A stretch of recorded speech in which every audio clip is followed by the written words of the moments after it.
A plastic surgeon will spend 15 days in jail and 2 years on probation for his role in the death of a patient in 2019. The young woman's heart stopped after she was sedated for breast augmentation surgery. Now, though she was revived, Emmalyn Nguyen received catastrophic brain injury from this, and she died 14 months later. Investigative reporter Kevin Vaughn was in the court this morning, and you're joining us now from the newsroom, Kevin.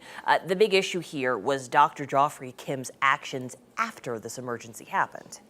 That's right, Alex. He got her heart beating again, but over the next 5 hours, he failed to transfer her to a hospital or allow anyone to call 911, and he misled her family about the seriousness of what happened.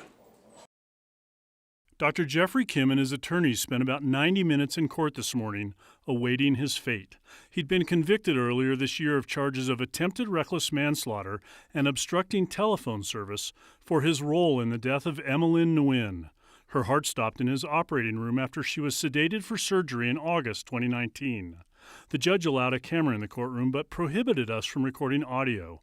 But here's some of what Dr. Kim and Judge Michelle Jones heard at his sentencing hearing. From Emmalyn's aunt, Jennifer Pham. Losing a niece was like losing a daughter. I still can't believe this happened. I still pray and hope one day I wake up and this is a bad dream and I'm able to see her beautiful smile and give her a big hug. From Emmalyn's brother, Calvin Nguyen. You cannot replace what has been taken from us. What was taken was my oldest sister, my best friend, and my role model. And after attorneys argued, the prosecution for 3 years in prison, the defense for probation, Dr. Kim himself stepped to the microphone. Pausing repeatedly to gather himself, he apologized. I wanted to let Emmalyn's family know that there has not been a single day in the past 4 years I did not think of and pray for Emmalyn and all of them.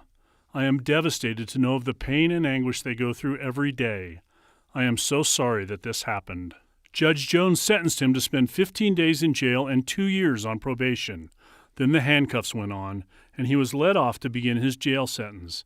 The hearing took significantly less time than it took for Dr. Kim to call 911 after Emmalyn Nguyen's heart stopped, a delay that was not lost on prosecutor Gary Dawson. And it was really this doctor's reaction to those complications and the fact that he did it in a cold and calculated manner, that he was only looking out for his best interests of his practice, that he failed to call 911 and ultimately caused those injuries. The nurse who administered the anesthesia here was originally charged, but that case was eventually dropped. He voluntarily surrendered his medical license. Alex? Yeah, Kevin, it's still hard to hear the details of this case so many years later, but I'm curious, is Dr. Kim allowed to practice medicine during this probationary period? The short answer is he's allowed right now. His license was suspended for a time, he was on probation for a time, and he's been ordered to disclose that conviction to his patients. We don't know yet if the medical court is going to take further action now that he's been sentenced. As of now, his license is valid. Wow. All right. Kevin, thank you for the update.